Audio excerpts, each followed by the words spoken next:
Good morning, everybody. Welcome back to the show. We've had our break and we're all rare and go again. So it's welcome back. For those of you who've only just started watching, it might be a good idea if you subscribe, and you can get access to all of the shows that we've done over the past 2 years. Nearly 3 years. Nearly 3 years now, since 2020. And yeah, a couple of thumbs up wouldn't be a bad idea either. They're always handy to help. So anyway, what we're going to do is we're going to go, and the reason I'm doing this, over the last 6 or 8 months, we've had lots of new people who've bought the jig, and I'm getting lots and lots of questions about how do I use it, what do I do with it, and so forth. Most people generally have a reason for buying it for a start, but when they get it, they struggle with trying to fix it up, or get it started. So what we've decided to do is we're going to go back and review some of the stuff we did before, revisit some of the little old projects that we did in the beginning, and maybe that will give those people who are new to the jig a bit of a starter, and also it probably help some of those people who have forgotten how to use bits and pieces of the jig. So anyway, we'll go there. But the first thing I want to do is I want to show you what's in the box. Now, I do this because people keep asking me, what do I get for my money? Okay, this is what you get. You get this lovely box. And in the box, you will get yourself a jig. Now, the jig will be predicated on what work you're doing. So if you're using thin timber, you use a smaller jig. If you're using thick timber, you use a bigger jig, so forth. So this one here is what our A10. Now that's the most common one that we sell. This is big advertisement, but anyway, at least it gets you in the idea of what we have in the jig. And if you don't have one, this is a good idea to have a look. So in the box, and I'll better flick over the other camera, otherwise you can't see what's in the box. In the box, when you open it up, you'll end up with an instruction manual. Now, the instruction manual gives you everything you need to know. There's a cutting list for different size materials and so forth, or recommended cutting list, and that's something you might want to keep. Don't throw it in the corner and just forget about it. And unfortunately, that's a problem that a lot of people have. They throw it in the corner, I know how to use this, and it's not until they have a few errors, they either ring me or they go looking for a book that they've hidden somewhere. So anyway, the other things that are in the box is the jig itself, of course. So, like I say, this one here has an A10 template on it. So it's basically set up for material between 5 and 13 mil thick. You'll see that it comes with its 2 stops. That's a common question I get asked all the time is, does it come with the blue bits? Yes, it does. It comes with the 2 blue bits, and it comes with a red and a black knob on it. And it comes with its router bits. Now the router bits will suit whichever template that you have. So this one here's the A10, and the 2 router bits that come in that are the straight bit and around here so you can see it's the straight bit and the dovetail bit, and you'll also get a pair of Allen keys. Now the Allen keys, there's a little one in there that does the grub screw on the router bits, and the big one is for the 2 screws in the bottom of the jig. That's so that you can change the template. The templates are all interchangeable. You also get, and this is the big question that I've been asked lately, all about these little things here. Now, somebody said to me the other day that they had some plastic one of these. I've never seen the plastic ones. But these ones are card, 240 GSM card, and these are used to adjust the pins on the jig. So they go in between the backing board and the jig itself. So there's your extras. Don't throw the box away with these in it. Don't throw the box away at all. Don't throw the box away at all, unless of course you're going to make yourself another box. And that's what you get in the jig.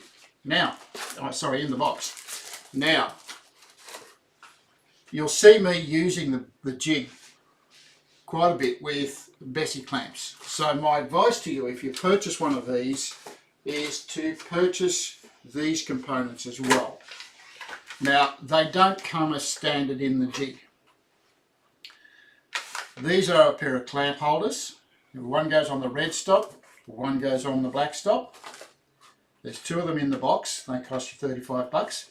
And the other thing that we sell with this, we recommend that we use Bessie clamps. Now, as is the way of the world at the moment, prices are going up and up and up, and Bessie clamps are relatively expensive. We've tried to keep the costs down as much as possible, but we are using the short KLI 12, and the KLI 12 means that you can clamp your timber on quite nicely. You can use any clamp you like, but we've found that some of the clamps on the market nowadays tend to vibrate loose when you're working on thick and hard materials. So we haven't had any of those problems with these clamps, but they are generally classified as an extra for the jig. Like I said, they do not come with the jig. You have to purchase them as an extra. They come in a number of packages, but they're Anyhow, that's your standard solo kit with a couple of extras. Now, if you go onto our website, and as Pammy was just alluding to, there are other packages that there are other packages that you can purchase as well, where you've got 1, 2, 3, 4 or 5 templates.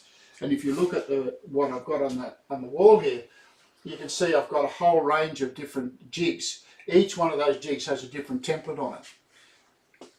So you can purchase the jig with any of the templates. All you need to do is go to the link below to our website, have a look on our website, and you will see what templates we have available. So try and think about what you're going to do with the jig, and then you can take it from there. Now, some of the packages have all these bits and pieces in that I've shown you here. I have clamps, clamp holders, a box of router bits. There's a range of different things that you can get for the jig, and that will suit the jig. If you're unsure, make sure you give me a call. Send me an email with no details on it. I can't help you. What you need to do is talk to me. Okay, I will answer the phone. So our phone number's also on the website, so have a look on there, and Pammy will help you as well. She's quite adept at chatting, as you might say. Oh gosh, I got a lock there. Okay, so anyhow, says Mr. Have a Chat. Yeah, anyway, we the jig is quite a good jig. Frivolity. Frivolity. All right. Trouble. Now, the first project that we did in 2020, it was November 2020, was a little kit, or sorry, now I've lost my train of thought. Was the pen box. Okay, a little carrier for pens, pencils, kitchen utensils, all sorts of things. Very simple, very easy, not very hard to make. Or junk. And yeah, all sorts of junk. If you have a look over on the wall here, on the side here, you look past a cup of tea, you'll see that I've got half a dozen of them all lined up along there with all bits and pieces, So pencils. very handy. Very handy little kit, but a very simple little project and really easy to make. So what we're going to do is we're going to build one for you over a couple of weeks. I'll do some different things to it to make it, give you a bit of an idea of what you can do, and some of the things that will make it or enhance it. The two that I've got on the bench here at the moment, just they're a little bigger than the ones over there, but they you can see they're quite nice. One's a little bit taller than the other. Some people say, oh, you could have those as little tea caddies on your bench. Well, certainly you could. All you have to do is pop a lid on it. Okay, so you can make a lid for it as well. And the beauty about that is that fits on both of them, which is something I just worked out just now. So anyway, you can make these quite simply just offcuts of timber. You don't need to go and buy expensive timber to make these little things, and they look really, really nice when they're all made. Now, if you struggle with making the plans for them or putting them together through what you do with your timber, I have care of John Lafferty, who you may see on there today. You may see we have plans, so you can purchase these plans from us, and we've got. Just trying to get rid of the glare from the plastic. Pam's That's just all. trying to get the glare off it.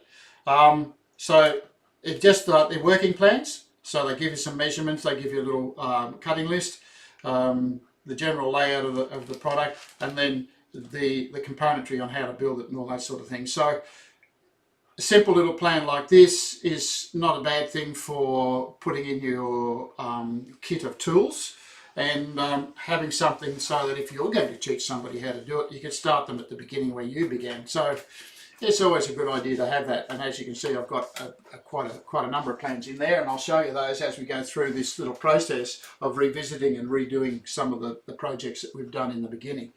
So let's get started on a project. I'll stop talking.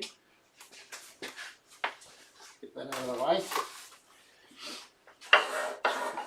Okay, so what we have is just a simple little box. Now the material that I've got in here, I'm using on this one, is 8mm thick, or yeah, it's about 8mm thick. As you can see, it's rounded over in all the corners.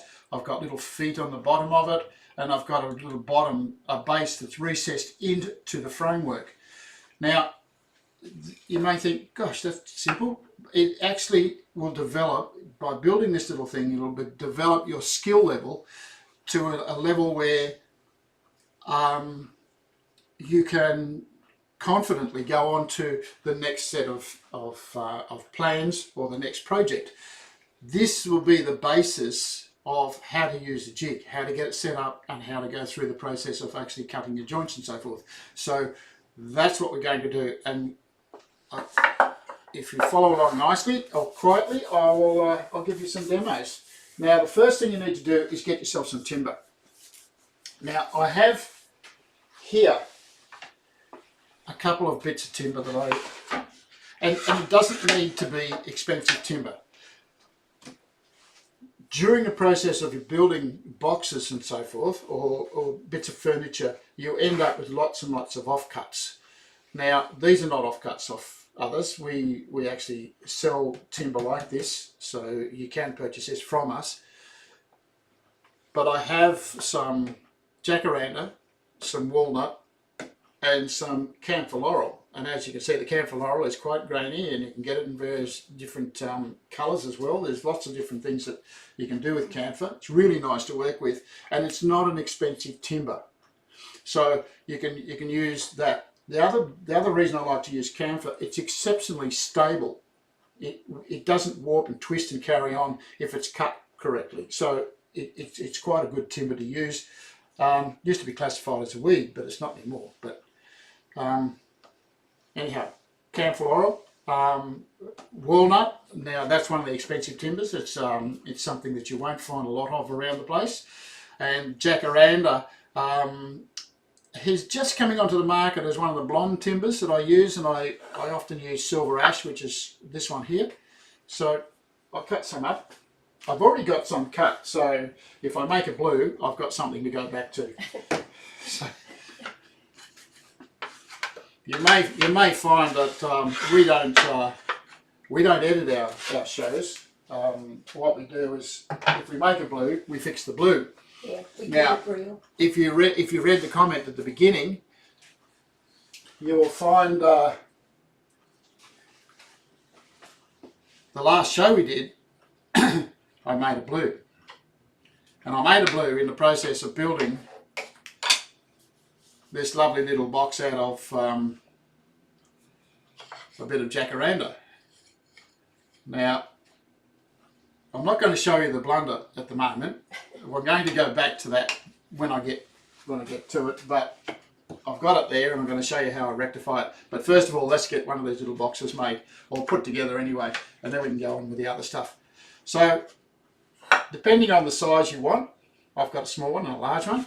The nice little skinny ones over there. So you can vary the size of your timber.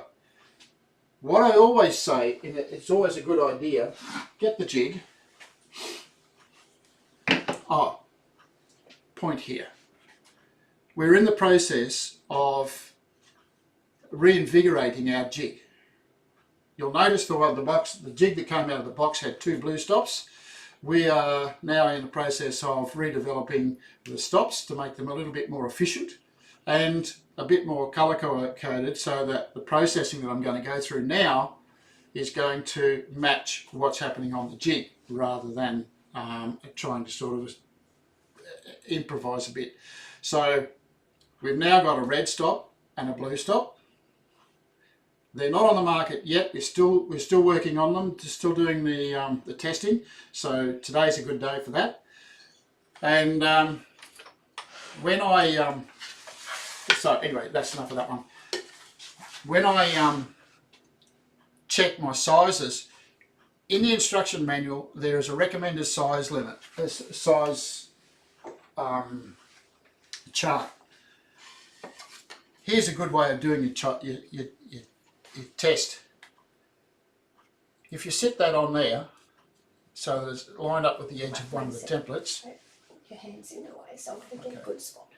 If you set that on there so that it's on the edge of the template there, on the edge of the finger on the template, and you come across here and you mark on this one here, or you mark on this one here,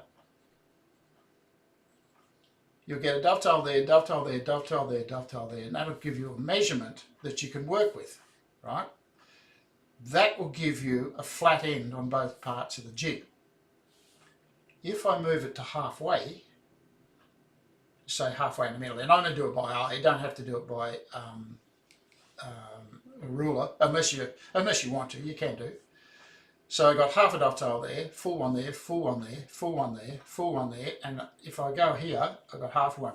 This is not going to work because you've got a little bit of an overhang there, so you're probably better off going back to there. So your measurement will be from there to give you half dovetail on both ends, and this is the effect that you get.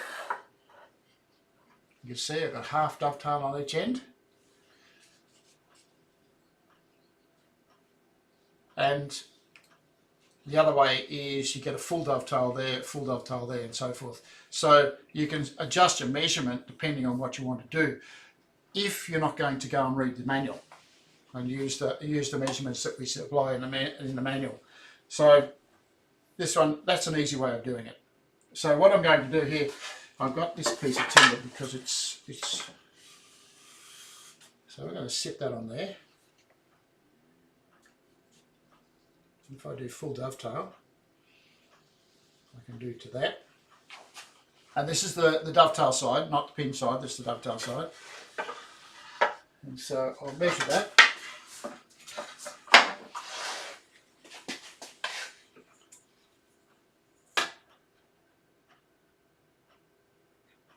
And my measurement is 88 millimeters.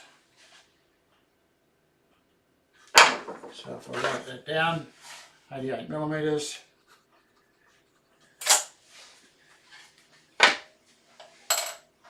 And that's going to be the height of the object. Okay, so it goes from the top to there, it'll be 88 millimeters. The width of the box, or the length of the piece of timber, is dependent on what size you're using. So let's make that 100, just for expediency's sake.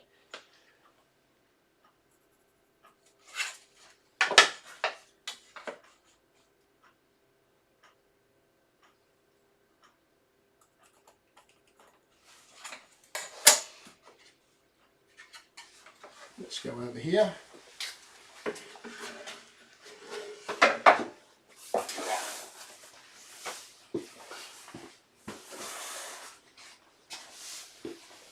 That in the way. Now this is the way I like to cut things. Make sure my table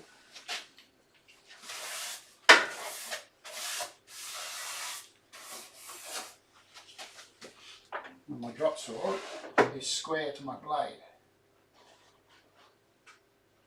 Now this is the important thing to remember about this. Make sure your material is cut perfectly square. So ears on everybody. I might actually strip that over, it's easier to hold it, the smaller one on top.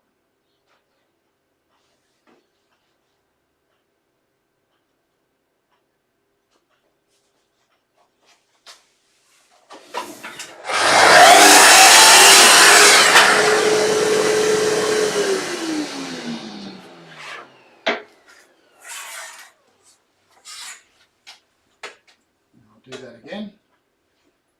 Remember we had 100 mil. What I could have done is I could have put a stop here and just worked up to the stop. It made a little bit more sense. I'm only cutting 2 pieces, so here's on.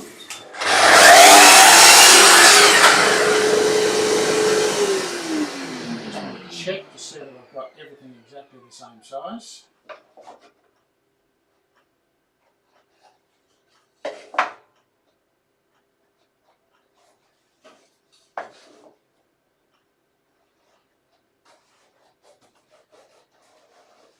We're good to go. Okay, now the measurement was 88 millimetres.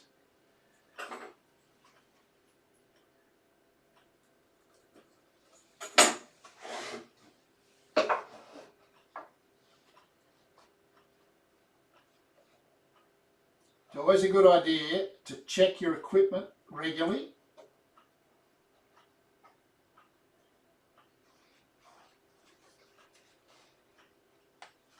You can see I've got a laser light on my drop saw, and the blade that I'm using on the drop saw is a cross between a crosscut saw and a ripping saw blade. So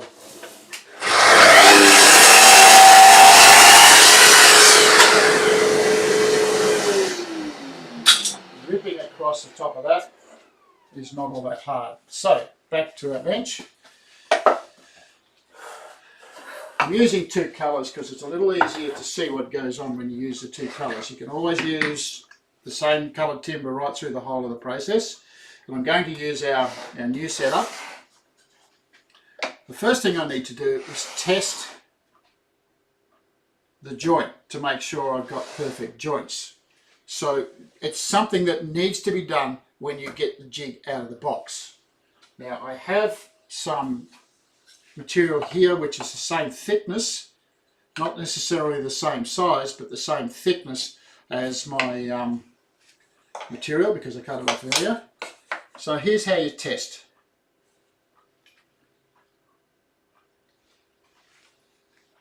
Set a piece of test material. Oh, forgot something. Always a good idea to mark the bottom, put a face size mark on there. I always mark the bottom of the box. Okay, that mark gives me bottom, top and outside of the box, or any project that I might be doing on here. And then by eye, I set up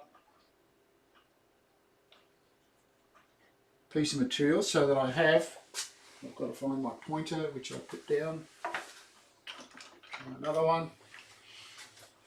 What I have is I have an even space here on the end and I have an even space on that end as well. If I want to go halfway, well, it's just a matter of sitting and making sure that the space here is the same as the space there. Ooh. Okay, so it doesn't really matter when you're doing your testing.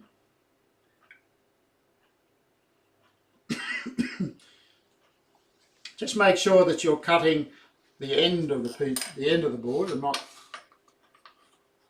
the side of the board. We'll bring our stops up.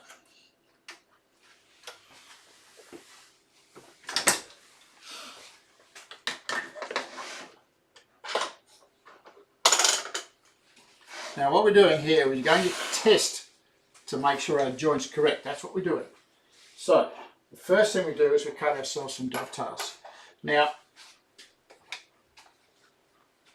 the dovetail bits come like this. These are the two bits. Make sure you're using the right ones to start with. The A10 5 to 13 mil. This is the size are. Don't confuse them with the H10. Always give the things a scrub. Now, if they're new in the box, probably you won't need to do this. But if you've been using them and you're just revisiting to refresh things, a little bit of canola oil. Now, I use canola oil because you only need a little drop. It's just one drop. Don't put a lot in. I bought this some years ago, and you can see I haven't used very much of it at all, basically because this is all I use it for. I keep it for all my router bits. The router bits are not, or the bearings are not sealed, so you need to sort of keep regular checking on them. And it's one of the problems that pops up all the time is people forget to actually check them and check the grub screw and make sure that little grub screw in here is actually tight.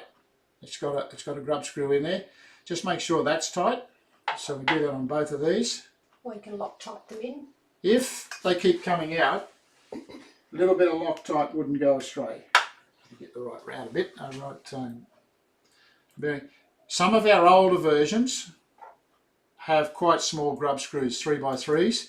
The newer versions from about 2011 or 12 all have 4mm grub screws with and so therefore you're using a 2mm Allen key.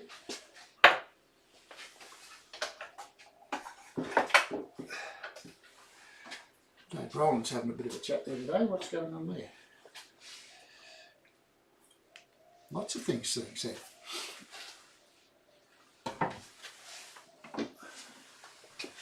Just make sure things are nice and tight.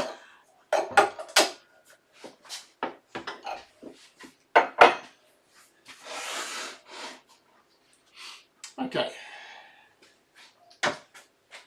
Here's on. Adjusting the height. Now, I get lots of people who are ringing me and saying, oh, I've cut a finger off the template. Adjust the height. The height has to be above the template and above the piece of material that goes into the dovetails that you're going to cut. So we adjust the height that way. Now that's really awkward trying to do it like that with one hand already taken up by that, and then I've got to try and figure with the router and underneath. It's easier to purchase yourself a piece of offcut. Or make a height adjustment. Or make one and adjust so that we are above the template height, the timber height, and we are 0.5 mm above that on that little bit there. Okay, so just, you can measure it if you like, or you can guess it. Guessing it's quite easy, it just has to be a little bit. That way the joints will protrude through each other, and then you can just sand off the end of it and give yourself a nice flat surface. So we're ready to go. Everything's turned on. That's out of the way. Don't forget your earmuffs, and here we go.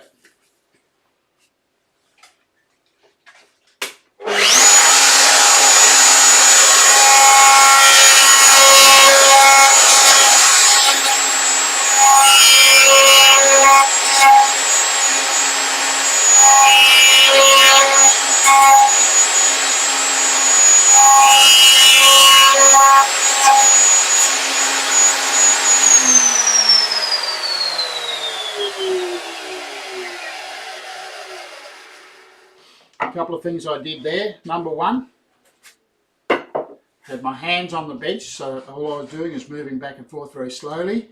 Secondly, I was running the bearing on the right hand side of the template, so it was on the inside edge on the right hand side and I was coming out on the left hand side. So we go in on the right hand side, come around and come out on the left hand side, and then you'll also notice that I went back and forth a few times to actually clear out any excess that I might have missed in the first cuts. Okay, so in, out. Now for the newbies, your backing boards are sacrificial.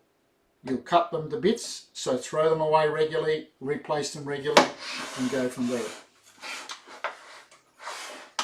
Turn them upside down and use them a second time too. Yeah, that's correct. And you're saying you turn them upside down. Now, don't move anything. When we do our test, we turn our jig around. You'll notice that when I started that, which on this side, I had the bottom of the board pointing at my red stop. Do the same. Bottom of the board pointing at the red stop. Pop that in. We'll change that around a bit.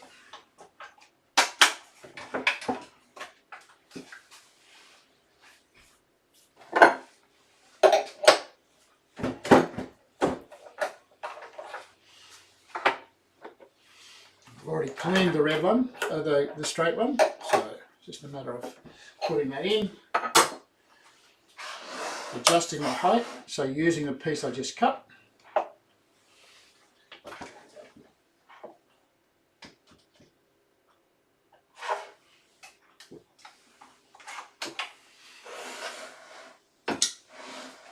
And ears on, and we'll cut them. Now you'll notice that the spacing between the fingers is a little bit wider here, so what we're going to do is do a cut across the face before we actually remove any of the material in the middle.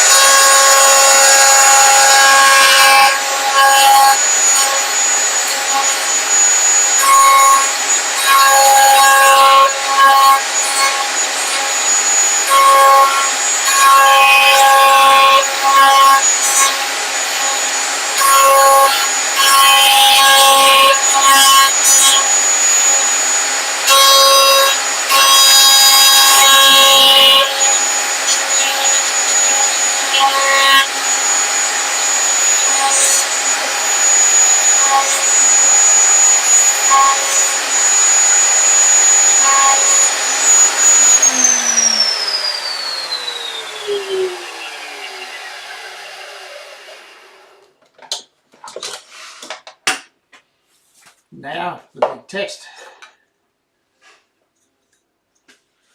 You'll notice now we have our dovetails perfectly clean, nice dovetails. So when I put them together, I generally sit the dovetails on the bench like that, and then the pins, we have a look at the shape of the pins, you can see that they are now shaped the same as the dovetail. Right? And so what we have to do is make sure that fits. Now I'm pretty sure that's going to fit because this is a, and we have a perfect fit. Now I actually should have used one of the other jigs to show you if there's any need to do any adjustment. But if you have to adjust it, cut the dovetails off, cut the pins off, and redo the whole set. There's no point doing half a set, and if it's not right, try and fiddle around doing another set. Do the whole lot, because there may have been an issue with you cutting your dovetails that's causing it not to fit. Somebody said to me the other day, what a waste of time. You've cut your dovetails already. The dovetails might have been the issue. It might have been you've not cut enough material out, so therefore the pins are not going to fit even if you have cut them correctly. So the idea is to cut them off and start again every single time you're going to do a test joint. So just make sure that happens. Now when you're adjusting the shims, if you wish to adjust the shims and keep the stops in the right place, it's a matter of taking the two screws out of the end of the jig, taking the two screws out of the backing board, and you can actually lift that. There's a little bit of space under here. You can lift that and you can add or take away extra shims. Now you get 10 of them in the box and you can adjust them to how many ever you need. What you're trying to do is adjust the backing board. If you're trying to get it a bit looser, you're trying to adjust the backing board further away from the body itself and come out onto the pointy end of the fingers. Or if you have too loose a joint, you can take some out and get closer so that you're not cutting out so much material. So the further out you come, the more you take off, the thinner the pins, the easier the fit.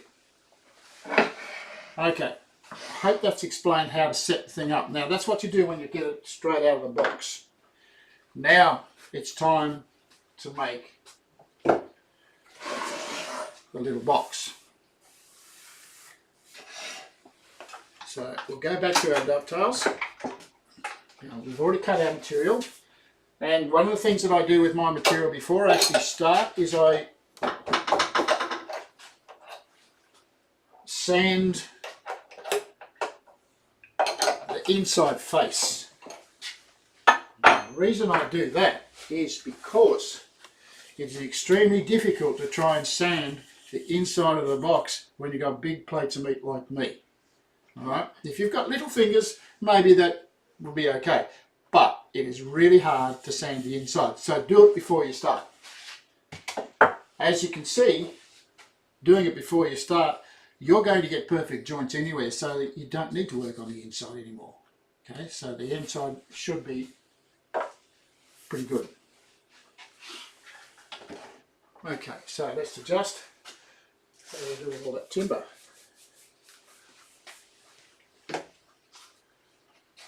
Not the one I had. Let's go and walk about. Sitting under there. I've got a second one here just in case I make a blunder, so I'll keep that aside. I don't always do that. I don't always make a second one, but we have this time. So, first thing.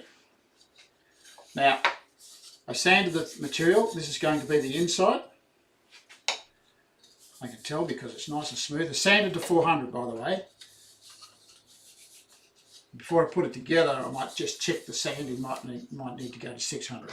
But for the inside of the box, it's 400 was adequate. So that's the inside of the box. What I need to do now is mark the outside. So that was, you can see the grain pattern on those and the grain pattern on that. So now we just turn it over. Face side mark, flip this over. I wonder if that would look nicer if the grain was on the top. Yeah. Yeah, that would look nice if the grain was showing more on the top. We're going to cut some out of the bottom. Yeah, this is a pretty sum. Yeah. That walnut's beautiful. Okay. Got to have the outside.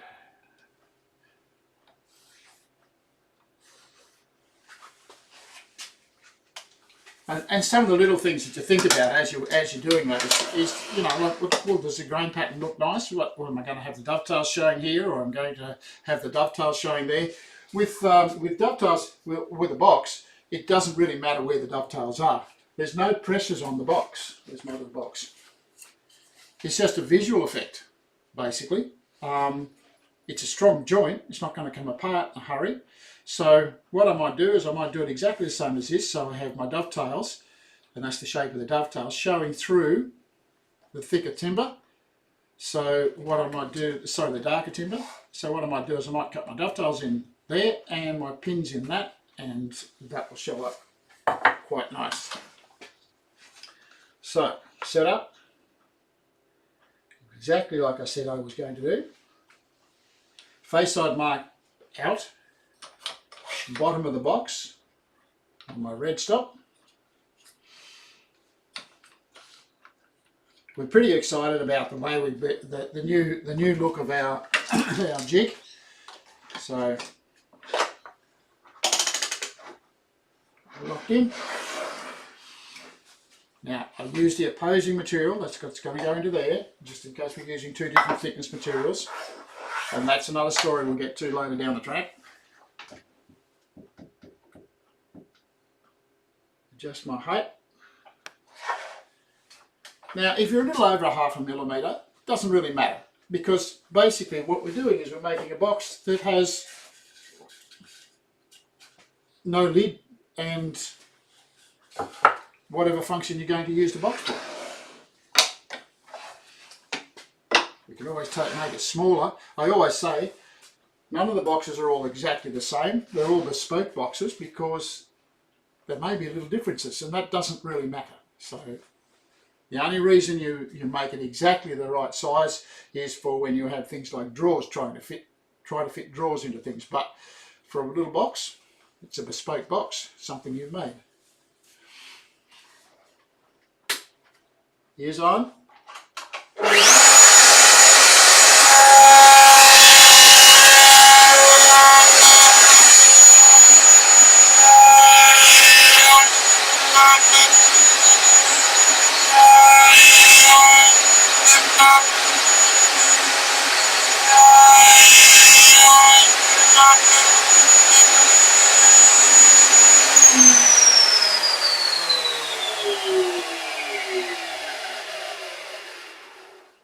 Okay, so now I've cut one set of joints.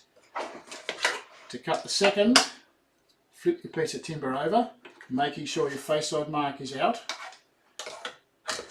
Pop it back in. And we'll just cut our second lot.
Okay, turn that jig around. Same thing, face side mark out. I shifted that, I shouldn't have.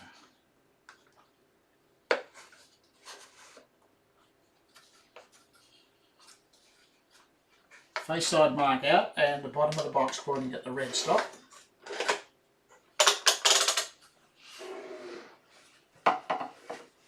So away.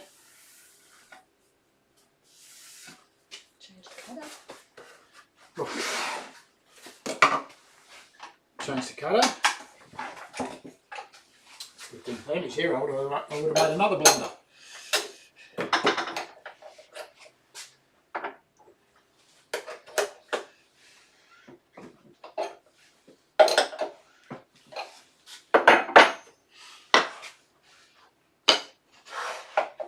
Just my height.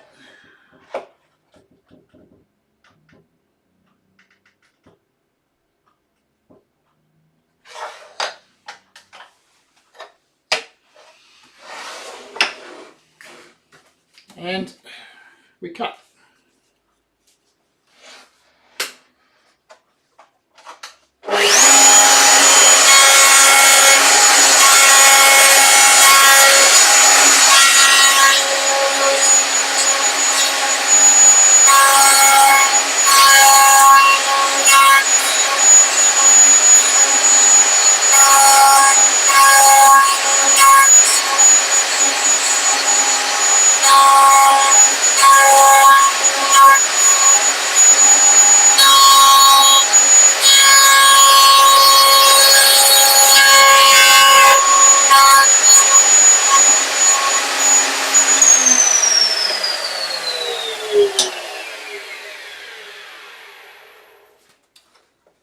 sometimes I do a little test joint here, test check, just to make sure things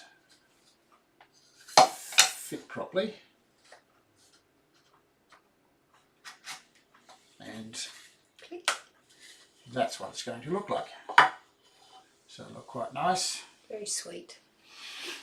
And now we just continue through and we cut the rest of the joints. And when you pull these apart, make sure you support things.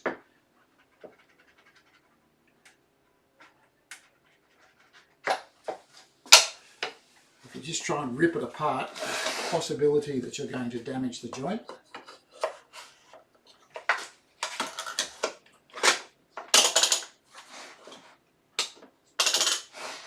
Okay.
Okey-doke.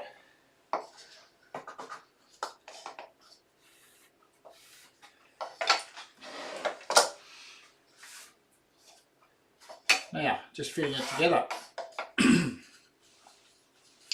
Like I said, the easiest way to fit together, sit your dovetails on the bench and push the pins into the dovetails.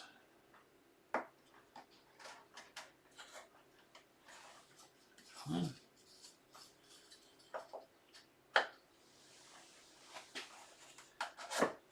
notice it doesn't take a lot of effort to actually get that to fit. If you have to make it use much more effort than that, then I think maybe you need to readjust your jig. You should have already done that before you started. What have I got going on here?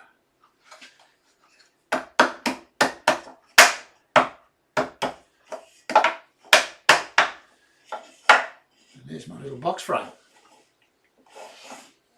So it doesn't take long to get yourself a really nice result. Now, while I've got it like that, what I want to do is I want to cut a rebate in the bottom to fit a piece of material. So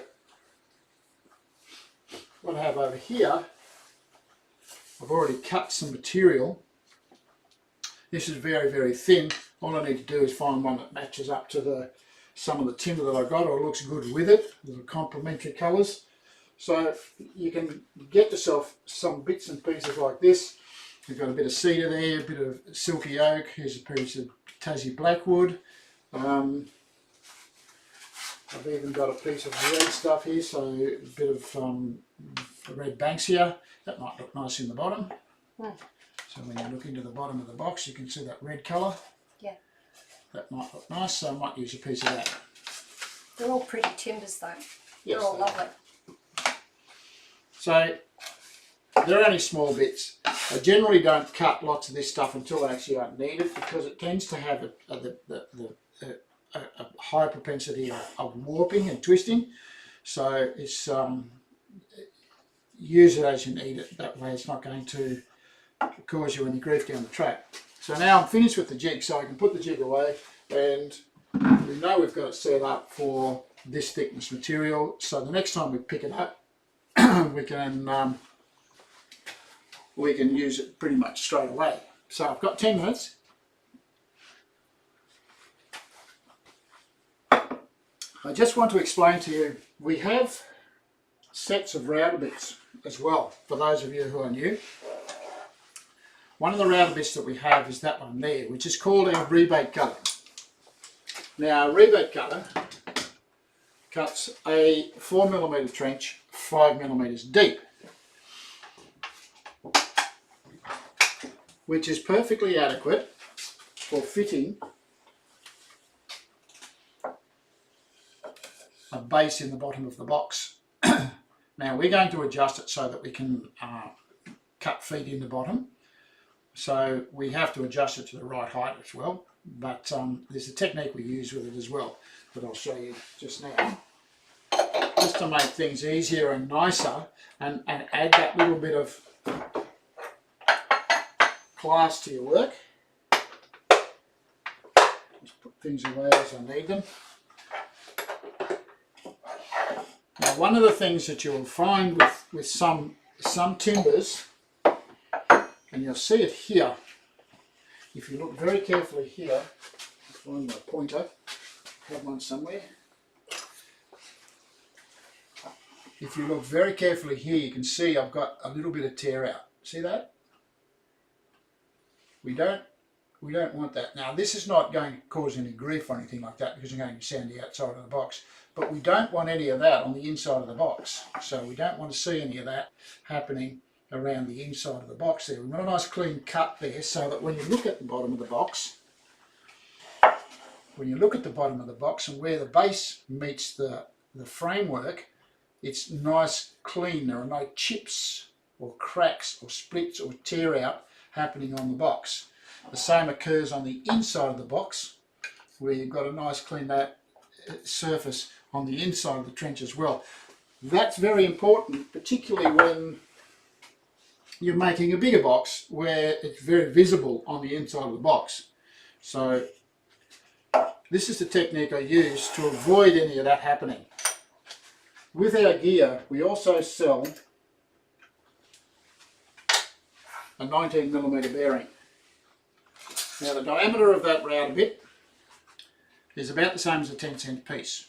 Okay, so it's 22.3mm, and by adding that bearing onto this cutter, we reduce our depth of cut. You can see here the depth of cut is from there to the bearing is 5mm. If we add that big bearing, we reduce our depth of cut right down to 1.5mm. Now that's an advantage, because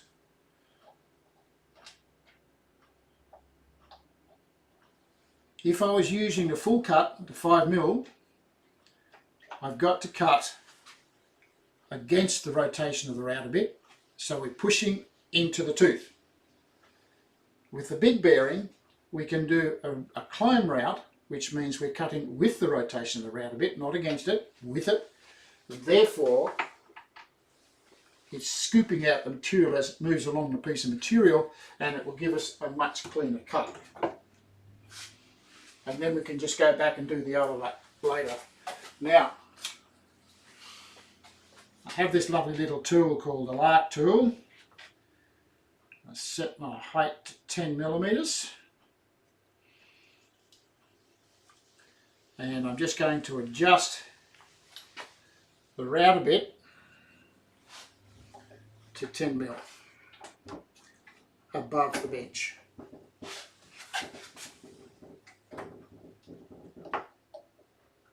Sit that on the top of the tooth. Now, if you wish to purchase a Lark's tool, there is a link to Derek's website down below, so have a look on there, and he will give you a price. And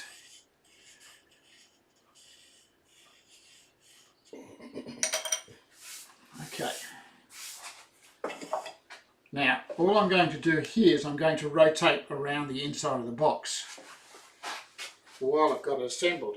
But before we do that, we think about safety first.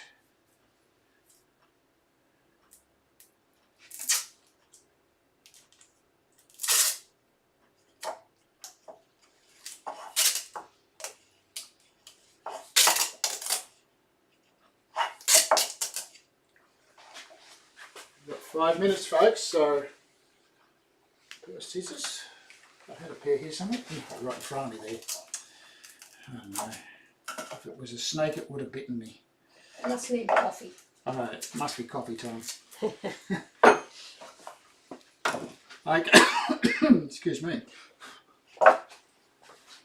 Just have a little drink before I start this one. I'll do my best to get inside so people can see, but it's very pokey. Yep. Can you give it over there? Yep. So ears on, everybody.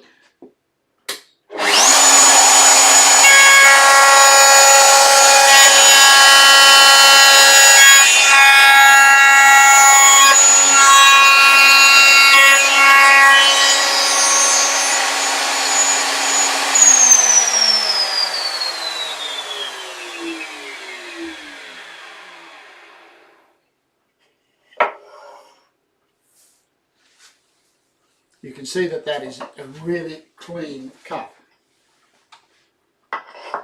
And I went with the rotation around a bit. Now when I cut a second time, I'm just going to remove that big bearing. It's only shallow, so it's a bit hard to see. It's just a shallow cut. I'll turn that over, maybe you can see that one. Oh yeah, that's better. I've got better shadow. Yeah. So very clean and nice little rebate. Now I've gone back to, I've taken the big bearing off and I've gone back to the little bearing.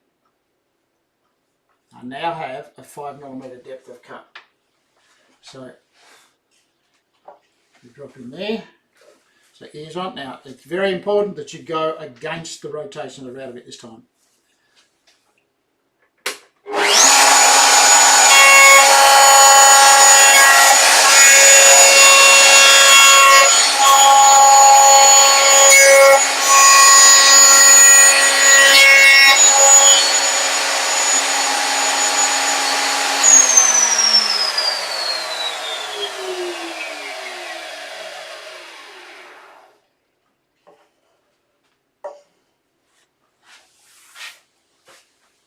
So now you can see I have a very, very clean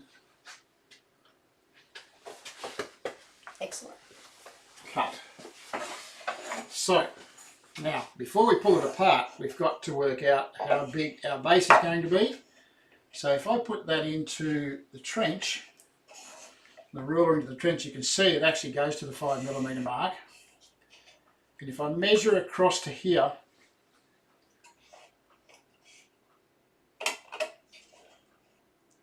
if I measure to the inside edge there, I've got 86mm.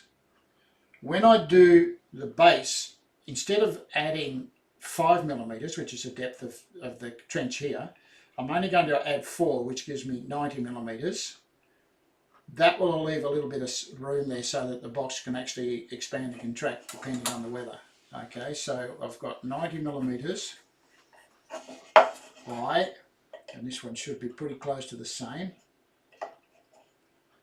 It is. So a 90mm square piece of timber is what I need to put in the middle there. Okay, so let's get ourselves a piece of material.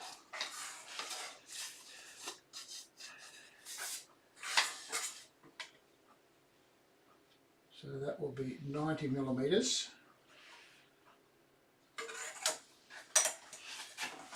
Cut that on the drop saw.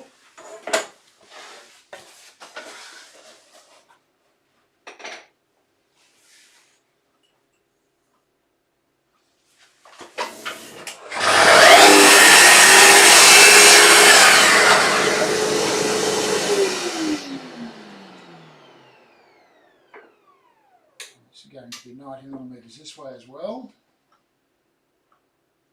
Now the grain on the piece of timber is sort of dark to light. I want the lighter section of it, not the darker bit. So I'm going to cut that darker bit off.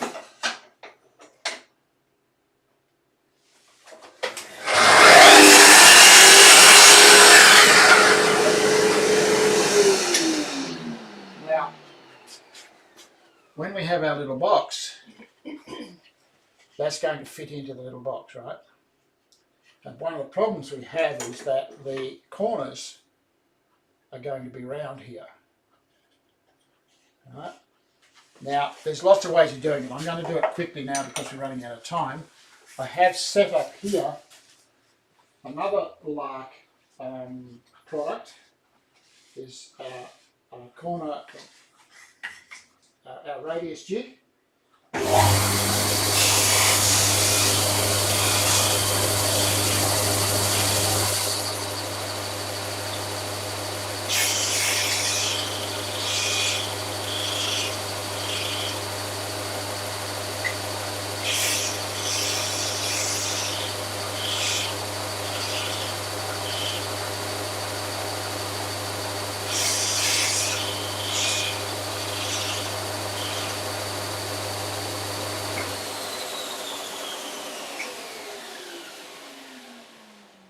So what we have now is we have the four corners all rounded over exactly the same.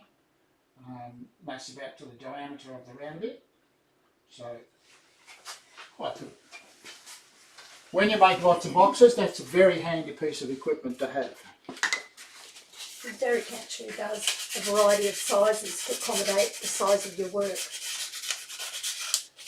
So if you just give him a call or send him an email, he will accommodate you.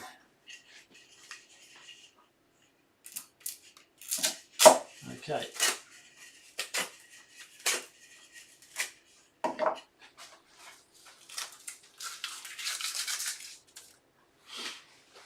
So we've run out of time. So just fit the... So I'm just going to fit the base, and next week we will cut the feet in it and we'll glue it together. And I just want to see if this fits. Why am I putting a fence on the thing? Because I want to support the box as I dismantle it. Always a good idea.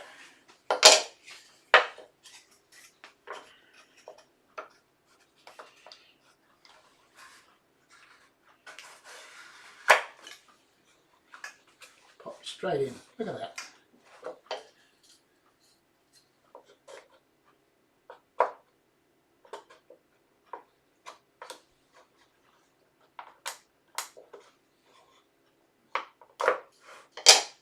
Take a little bit more off it. It's not quite in there. So it's just a matter of dressing off the end of it and resanding it. This easy way of doing it is just come to your drop saw. A tiny bit wider than I need.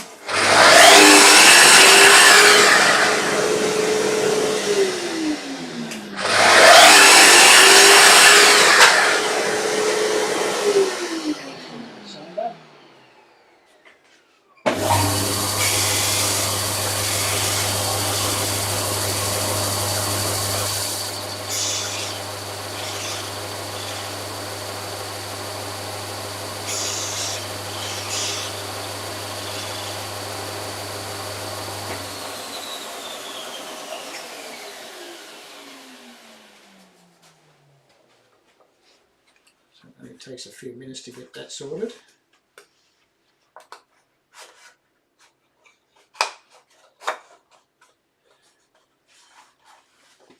That'll be better.